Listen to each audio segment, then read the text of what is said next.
good morning. My name is Brad Young. I'm the Guardian Division Director of Get Safe, and this is the Guardian Perspective podcast where we get to go out around the country and for various trainings, and we meet people and we talk to them to get their story, their background, and their perspective on what they're doing to keep their space safe.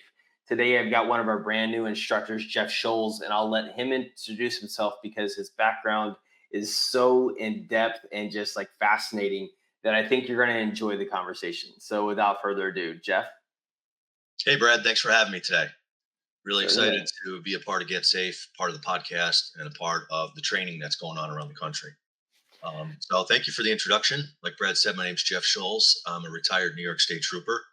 I spent 25 years with the New York State Police, retiring just a little over 2 years ago with the rank of senior investigator, which is the highest non-commissioned officer rank in the state police. And as a senior investigator, I was in charge of training for our Bureau of Criminal Investigation at the Academy in Albany. Was in charge of all the training for our Bureau of Criminal Investigation, which is our 1,200 or so investigators and senior investigators across the state. So I was responsible for the development of training programs, the facilitation of training programs, and the delivery of the training programs to all of our investigators. It's also responsible for training for recruit troopers, seasoned troopers, and other agencies from around the state and even beyond the state who came to the academy for training. And one of the things that I'm most proud of, and that's, I think if I look back on the course of my 25-year career with the state police and almost 3 decades total in law enforcement, is the programs that involve communication, interviewing people, crisis negotiation, crisis intervention, hostage negotiation, whatever you want to call it, right, Brad? It's just, making a connection with people, getting them to do something that they may not have otherwise done. That's going to help keep you safer, keep your coworkers safer, and keep other civilians safer, and even keep the suspects safer in our encounters with somebody who's in crisis. And Yeah. I found early on in my career that the better you can talk to people and you can make a connection with them, the better chance you're going to have for that behavioral change. And that behavioral change might be giving you an admission or a confession in a criminal case. It might be talking them out of a building where they've been holed up in with a shotgun. It's just going to keep you safer. So I realized this early on, and I kind of spent my career in that avenue of communicating with people as an investigator in the field, working major crimes and homicides, missing persons, working computer crimes, working regular run-of-the-mill felony cases, just making that connection with people. I became a hostage or crisis negotiator back in 2006. And by the time I retired in May 2022, I was the division coordinator for the whole state police crisis negotiation program. We have probably about, at least when I retired 2 years ago, about 130 negotiators. It's probably somewhere around there, same number now. But that was one of my favorite classes to put on, training new negotiators. And now in retirement, I've been fortunate enough to jump on with you, Brad, Get Safe, along with my own company, 886 Consulting, where I go around the country and I talk about crisis communication, de-escalation, crisis negotiation, officer wellness, interviewing fundamentals, behavioral observation, all these kind of things to police officers and civilians alike. So that's probably pretty long-winded there, but I know with the power of editing, you can cut through the BS and get to the good stuff. Oh, I'm not going to edit anything. It's all going to live life. No, when we go in and teach, not civilians, but non-law enforcement personnel, one of the things that we always talk about is, hey, listen, I was a negotiator. And the reason that's important is because we're talking about high risk, dynamic, super elevated crises. And this person that has no connection to it walks in and completely builds a relationship and changes the outcome of that individual in crisis in a matter of hours with a success rate between 80 and 90% of the time. And so if we can do that on very high, elevated, escalated situations, we think that we can teach everybody else to manage their daily interactions to a more peaceful resolution in a matter of minutes. So that's kind of like that attitude that we take. And as a matter of fact, I want to talk about you for a minute. So we were in not Houston, but Jersey Village, which is outside of Houston, a couple weeks ago. And in that time, we interviewed people from Sam Houston State University and the De-escalation Center in Texas through Limit. We also interviewed the program manager and executive director of the Institute of Homeland Security and Healthcare programs through that program at Sam Houston State. And then we interviewed the chief of police. So we did all these things. So out of all of these interviews and recording some of the training that we put on together, the content that we added with you specifically skyrocketed our viewership on YouTube and on Instagram and Facebook. And it was because of the authenticity that you brought to the training. You can walk into law enforcement courses, 7 days a week, and the instructor is going to sit there and talk about, how big their gun is. And at the end of the day, you're like, well, I know he was cool, I guess, but what did I take away from this? And now this is like a humble brag on our part because we were the co-instructors. There was a problem with the testing mechanism in the presentation. So when we do a pre-test to assess like where they started at, and then we do a post-test at the end of the day to see if learning occurred.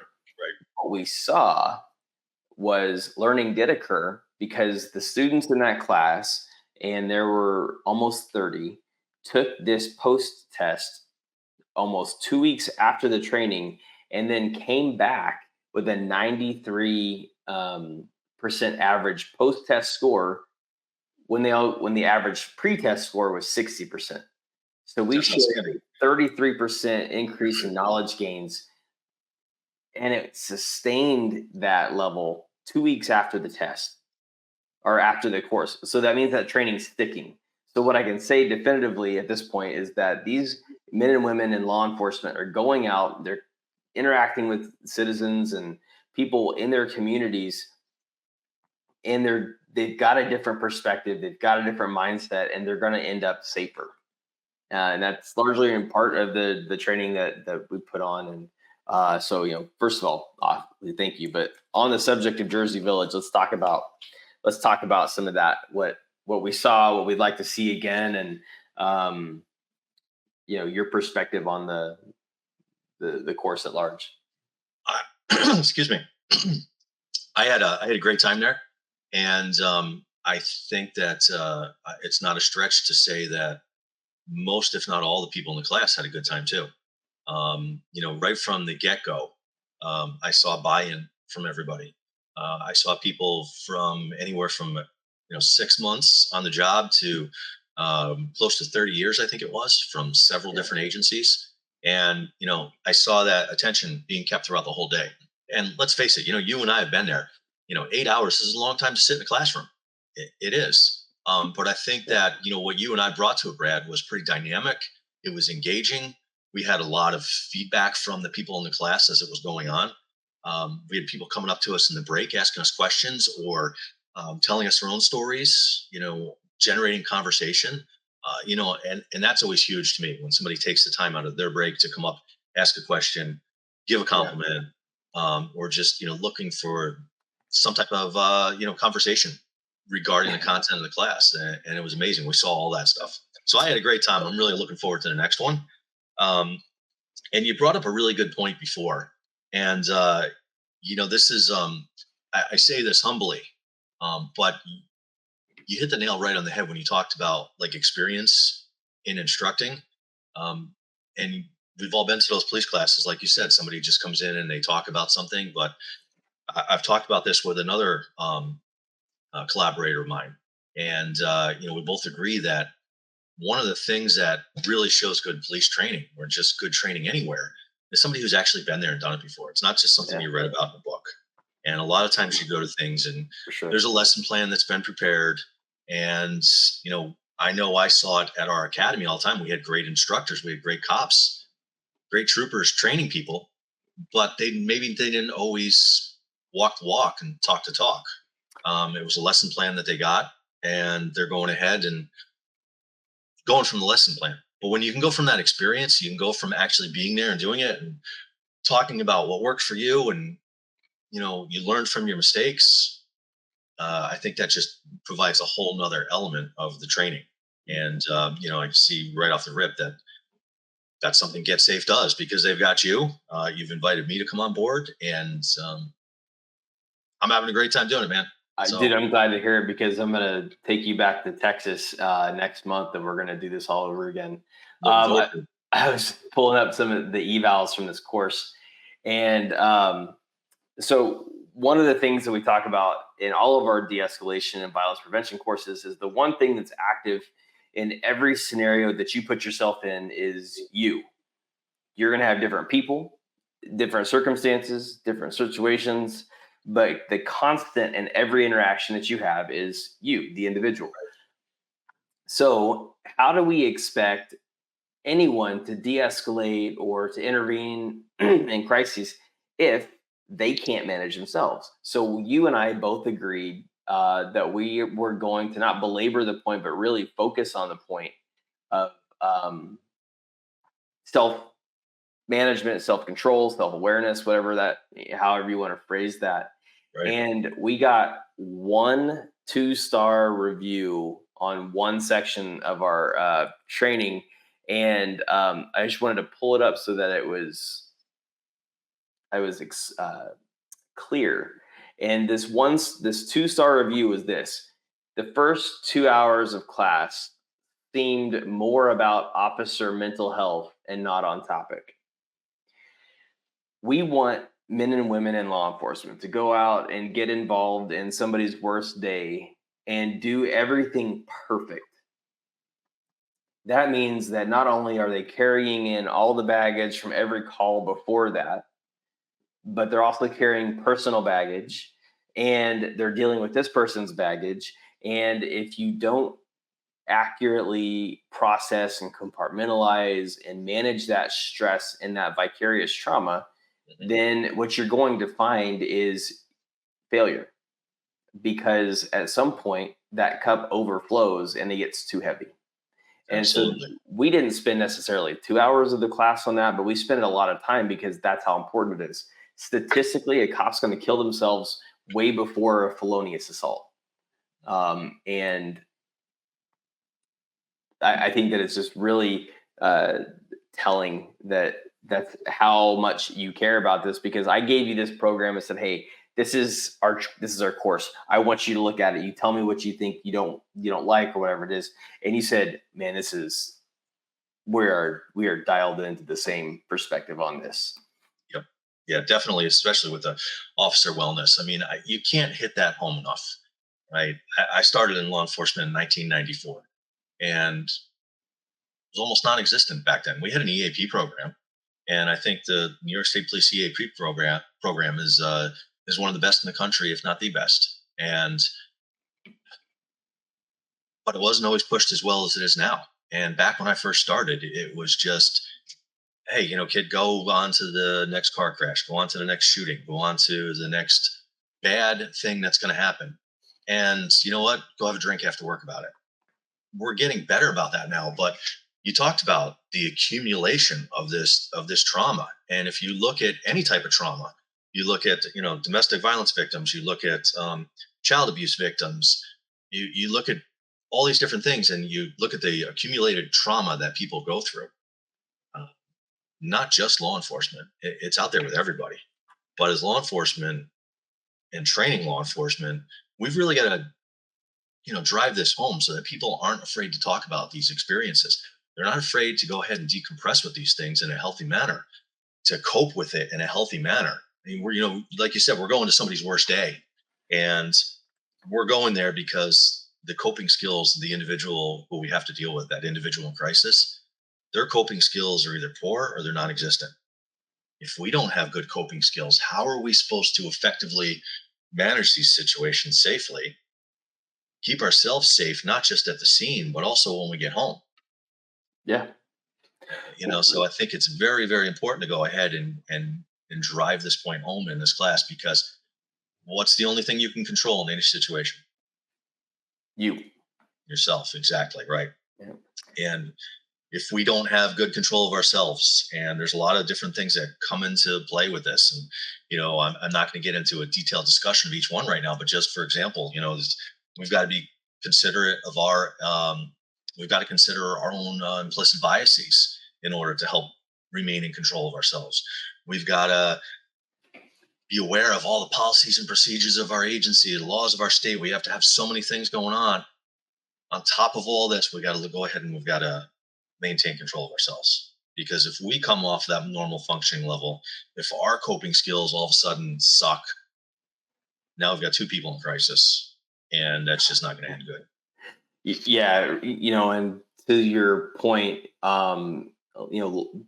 the brotherhood or sisterhood or however you want to define law enforcement is, we also have to look out for one another. It's really important for the individual officer to say, if it's me and you on the street and I can see that you're starting to like become too emotionally involved, or it's starting to cause trigger points in you. And I know that triggers are, they've got some negative connotation when you say it in certain industries.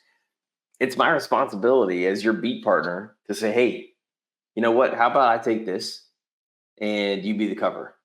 And then we utilize those good practices of contact and cover. I'm going to be the one to talk, and you're going to be the one that sits there and makes sure that everybody's safe. But that, because that takes you out of the situation. Um, I'm going to say this, and I don't know how you feel about it, so I'm interested to see your reaction. But I'll let you know.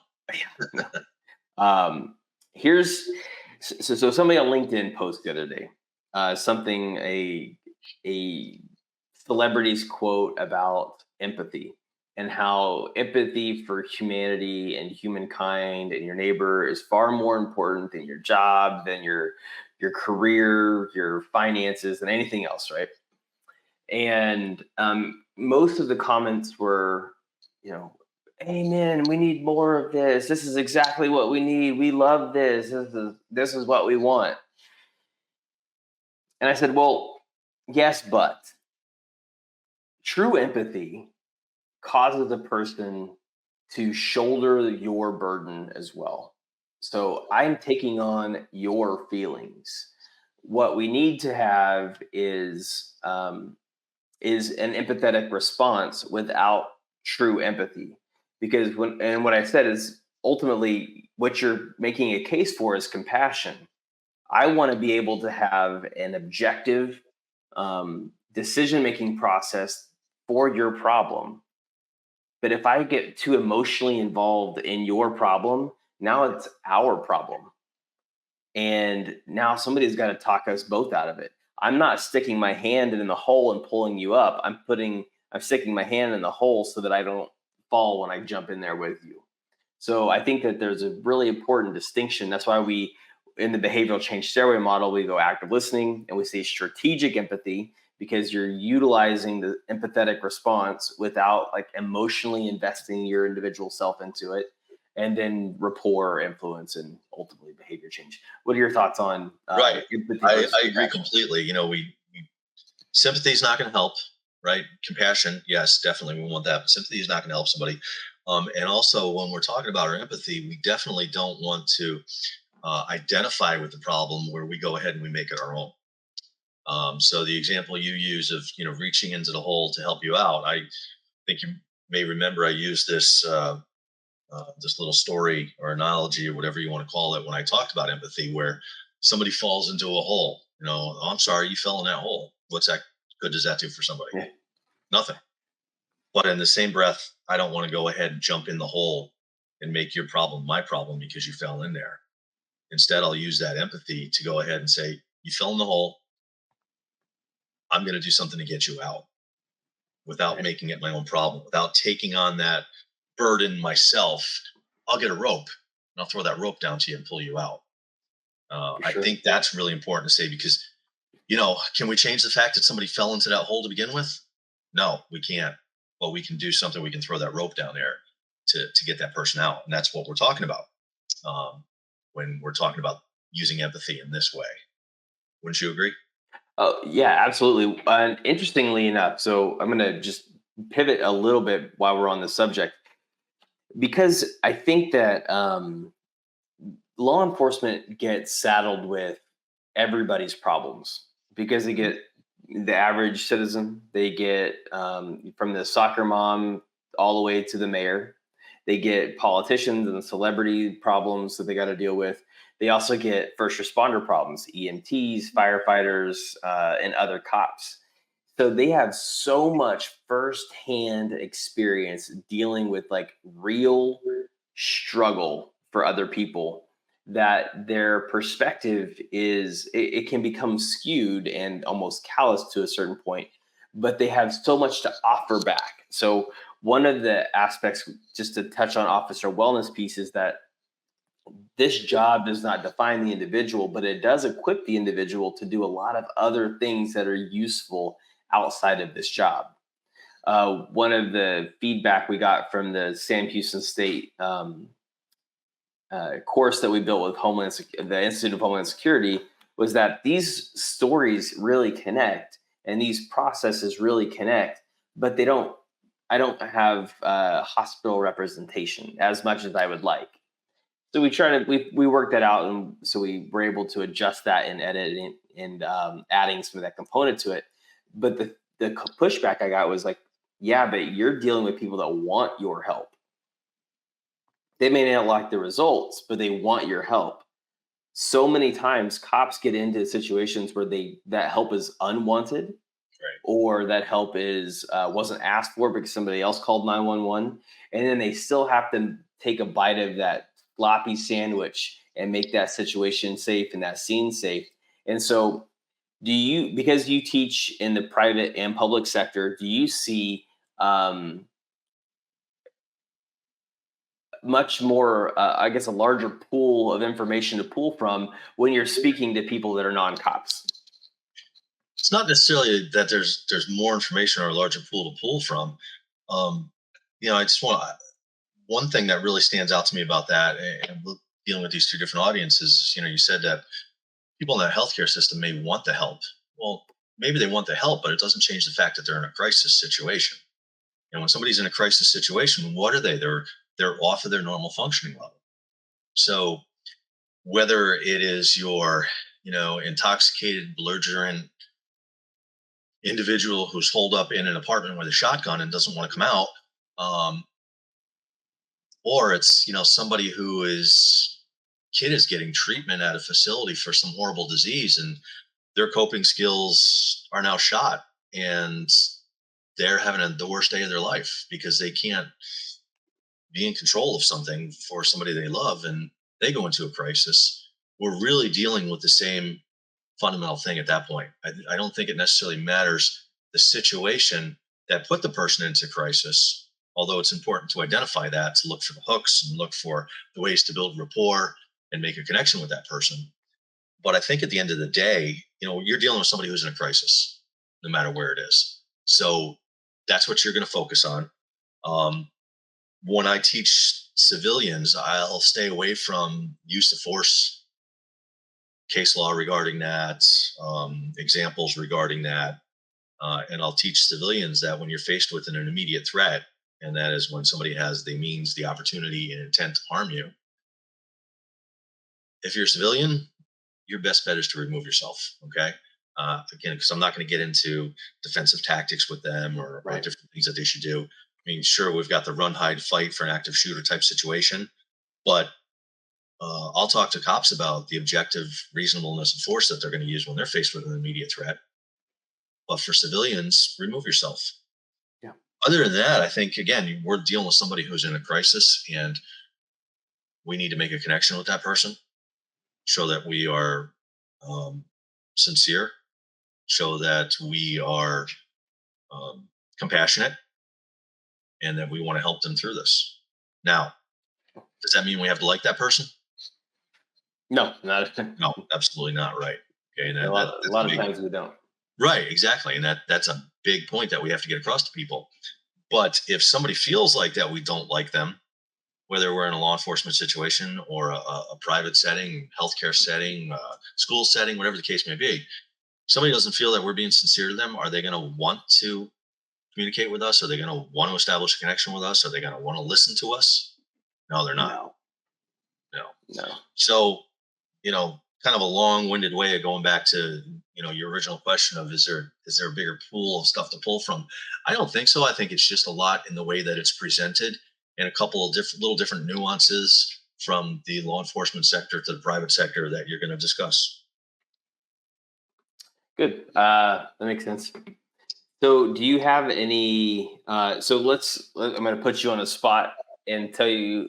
Look, I have no law enforcement experience. I paid for a Get Safe course for violence prevention and workplace safety. They brought you into as my instructor for this. What kind of like story are you going to tell me to hook me in to bring me into the like? Uh, I've got a couple different stories that, I like to talk to people about to get them engaged and get them realizing that when we're talking about interacting with somebody in a crisis, it doesn't have to be that drunk with the shotgun. It could be somebody who's upset and yelling in a waiting room. It could also be somebody who maybe um, is having problems with their public assistance benefits. Maybe they're in need of housing. Maybe it's a kid who um, failed an exam in college. Maybe it's somebody who just broke up with a significant other. The theme here is all of these people are in a crisis. Okay, that's the common theme here. So what we want to do is we want to talk to that person. We want to make a connection with them to influence a behavioral change. And in order to influence that behavioral change, we've got to make that connection. We've got to get that person to like us. And we're getting them to do something that they may not have normally done. So maybe I'll tell a story about how using the same skills and the same mindset to influence behavioral change has worked for me in situations where I've gotten a confession or an admission in a homicide or a serious case of sexual assault, any other type of heinous crime, or to getting that behavioral change to get that person to put down the shotgun, come out of the trailer, or come out of the house. Um, those are the things that I would tell them about. I would give them an example of behavior in the beginning and then the end result behavior that we're looking for. Do you have an example that you can share now? Sure. This kind of gives away the one I do in the class, though. Then do you have an alternative? Yeah. Okay, give me your alternative because I don't want to give the magic away. Okay, right. Got to pay to see the magic show, folks. Exactly. So let me give you an example of one here where I was talking to this guy who was holed up in his house. He was suicidal. It was marital problems, and it was basically a non-criminal barricade, right? So we're not going to go storming into the house and take this guy out, but we are there, and we were there for several hours. Our SWAT team, or we call it our SOAR team, Special Operations Response Team, was there too, and I was the lead negotiator. So I was in the Bearcat with the SOAR team and my secondary negotiator, talking to this guy on the phone, trying to get him to come out. And uh, he was very, very upset about personal issues, and so I trying to get him to just talk to me more about what's going on in his life. And it came to a point where I thought I might have to pass it off to my secondary because for well over a half hour I was just not get through. And I'm doing a loud call over the PA, trying to get his attention. And at one point we were kind of afraid that he may have committed suicide because we had no response. So one of our commissioned officers gave the approval to shoot a beanbag round through one of his garage windows to see if we could provoke a response. And let me tell you about the response it provoked. Here's a guy who maybe a half hour before was so distraught about anything, nothing was worth living for. You broke this guy's window. You would have thought that was the end of the world. So right there, we started to see that behavioral change because a minute ago, half hour, an hour ago, nothing's worth living for. Break that window. Oh my God, nobody, I can't believe you broke my window. What am I going to do? Who's going to pay for that? Well, if you're that worried about killing yourself, you're not going to worry about the $30 window that you got to replace down the road. So right there, we saw that, okay, we can connect with this guy because if it was that big of a deal to where he wanted to go ahead and go through with this act. Now, of course, we're still taking the threat of suicide seriously, but this made us realize that, okay, I'm going to keep going here. I'm going to keep talking to this guy. I ended up getting him back on track, started talking about the window, started talking about finances, started talking about, different options that, maybe we could even use a crime victim advocate, even though there's no crime here. We're just throwing stuff out to this guy to get him to start realizing, okay, the window's not so bad. So therefore, maybe my other problems aren't so bad. We started to get him to come back around. We ended up getting to a safer resolution. But it was all because of that connection. It was all because of him being able to trust me, to think of me as an ally because of that connection. Gotcha. I That mean, got the behavioral change. Got him to put down the gun, come out of the house, follow the commands that the SORT team gave him, and get him the help that he needed. And one of the things that I always end with when I would talk somebody out would be to go ahead and tell them, listen, you're going to need to follow their instructions. They're going to put handcuffs on you. They're going to take you into custody. Nobody's going to hurt you. And as soon as they tell me that you are safe, I'm going to come over and I'm going to shake your hand and I want to thank you for doing the right thing. yeah, Leave that's them with important. that positive impression, because unfortunately, a lot of times what happens later on, we deal They're with that gonna person. they're gonna deal with the police again. Right. And do we want them to remember a good, safe outcome? Or like another guy, do we want them to remember, hey, last time this happened and I came out, the SWAT team lumped me up. Now I got to go through the whole thing of, well, Yeah, but wasn't me, it wasn't there, wasn't right? me. So what do you say? That wasn't our SWAT team, that was another agency. And um, you got to walk them through that's not going to happen this time. How do they know that's not going to happen this time? Because that's what they dealt with before. So now you're going down a whole other road and you've got to reestablish that connection. You've got to reestablish that trust. And all that comes from what I like to call professional sincerity.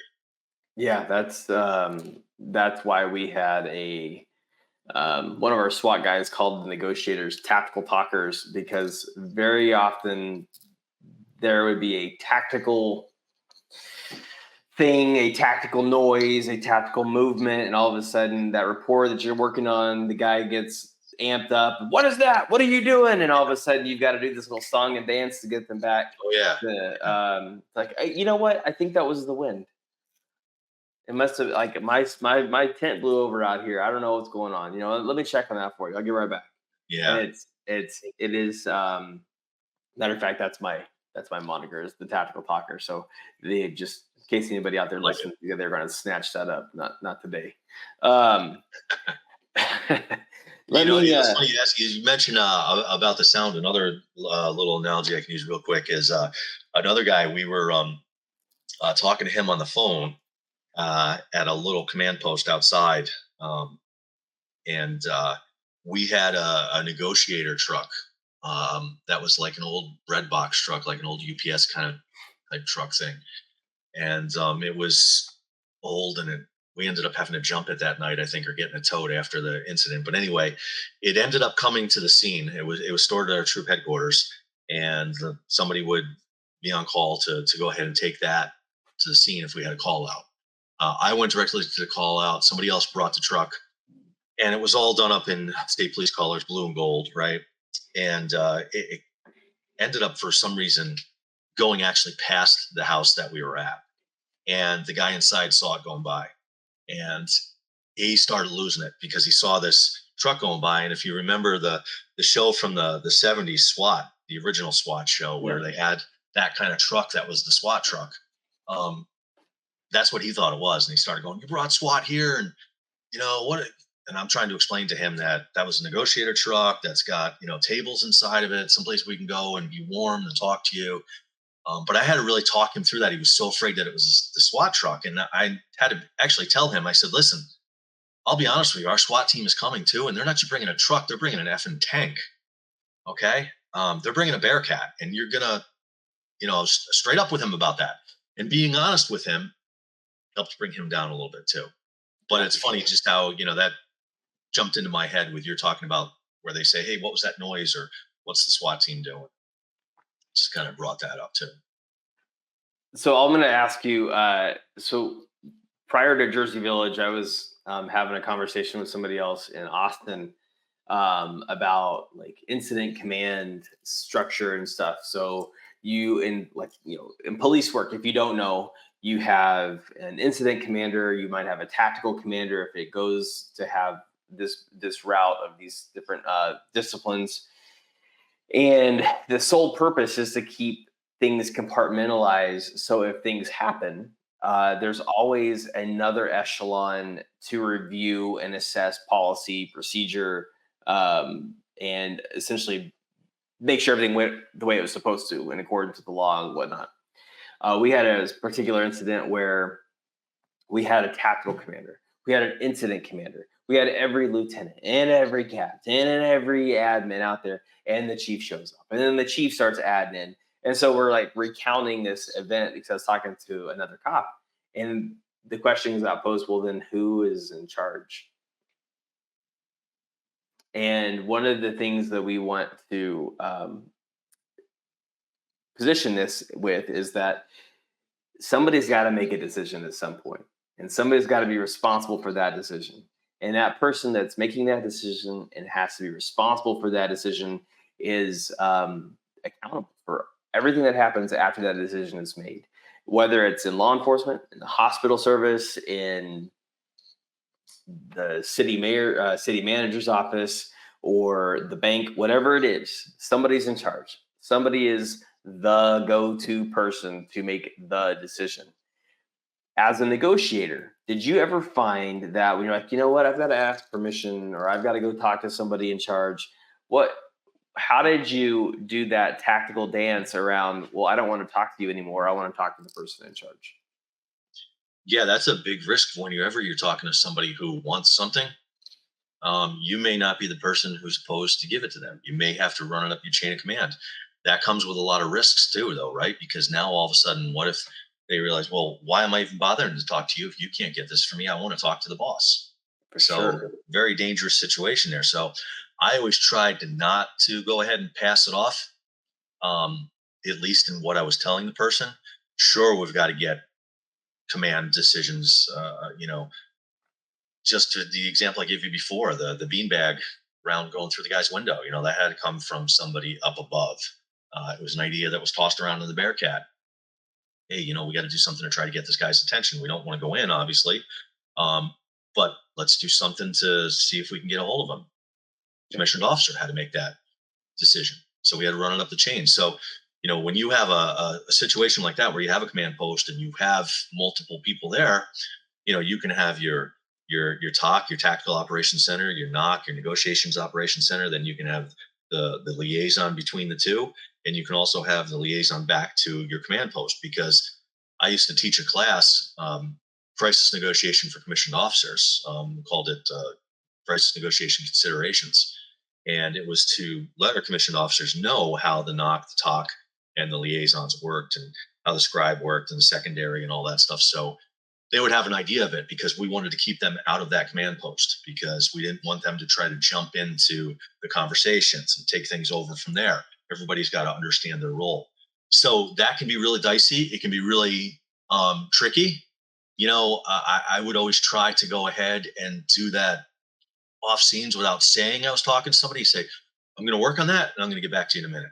And For then I go sure. ahead and make my calls to, have our liaison go run to the command post or call the command post and say, this is what we got. This is what we're looking to do. What can we do now? Yeah, for sure. Because you run that risk, and it is something that we can use sometimes. I need a helicopter and $2 million. Okay, how am I Yeah. supposed to do that? I've got to make some calls. We're going to need some time. That's something they're probably going to know, that we're going to have to call somebody in charge. We're going to have to call the chief, the mayor, so on and so forth, really run it up the chain. Yeah, for But, sure. the little things that go on, and I say little, nothing is ever little to these people who are in crisis. But more insignificant things like that, let's try to do it behind the scenes, make those calls, get those approvals and whatnot. Absolutely. So I want to thank you for your time, Jeff. Where can people find you? Thanks, Brad. They can find me on the Get Safe website. GetSafeUSA.com is one of the instructors there. You can also find me at 886consultingllc.com and email me at jeff at 886consultingllc.com. And I'm happy to talk to anybody. In the last year and a half, I've been in 17 states, number 17, thanks to you, sir. And more are coming, both on my own, Get Safe, and some other venues that I have out there. So I want to thank you very much for having me. And I'm really looking forward to going back to Texas with you in a few weeks. Yeah, for sure. And listen, if you're, for whatever reason, bored and sitting here watching this, going, well, these guys seem to have a decent rapport. They seem to have a good attitude and perspective on this kind of work. How do I get them at my agency? Well, Get Safe is one of 7 companies in the country that have been vetted and approved by the Department of Justice through the COPS office to provide de-escalation training. We submitted our paperwork. We went through the tedious process. It took about a year to get certified, to make sure that we covered all of the major components that the COPS office wanted. And then they went and set up all of these regional de-escalation centers around the country, which means that all you have to do is to contact us at lawenforcement@getsafeusa.com. And then I give you a call. I personally pick up the phone and call you, and we set up training for your agency. The minimum requirements are that you're a sworn agency as the host, that you've got 20 to 40 people in the room, and that a majority of them are sworn law enforcement, which means that you have space for dispatchers, you have space for civilian co-responder clinicians, you have space for records personnel. They all get the same quality training. And the idea is that we get the entire country on the same page, utilizing the same practices and principles of de-escalation, crisis intervention, and it's all done through the lens of tactical decision making. If you are like, I'm not a cop, but I kind of want this workplace safety training, great. Give us a call or send us an email at info@getsafeusa.com. And again, more than likely it'll be me, and I will call you and figure out the needs of your agency. And we'll look at how many people you have need to be trained, whether you want it in virtual or you want it in person. By the way, in person is better. We have a 1-hour basic, a 2-hour intermediate, and a 4-hour advanced, which is the best deal by far. But it's interactive, it's hands-on, and it's taught through the lens of learning, not through the lens of fear-mongering. Because if you get scared, your natural response is fight, flight, or freeze, which means you're not learning. What we do is we take that fear component out of it, and we educate you in a way that makes you feel good about the training, and you walk away with something that's going to keep you safe in your personal life or your professional life. I appreciate your time today. My name is Brad Young. I am the director of the Get Safe Guardian Division, and you've watched Guardian Perspectives. I look forward to the next interview. Thank you. Take care.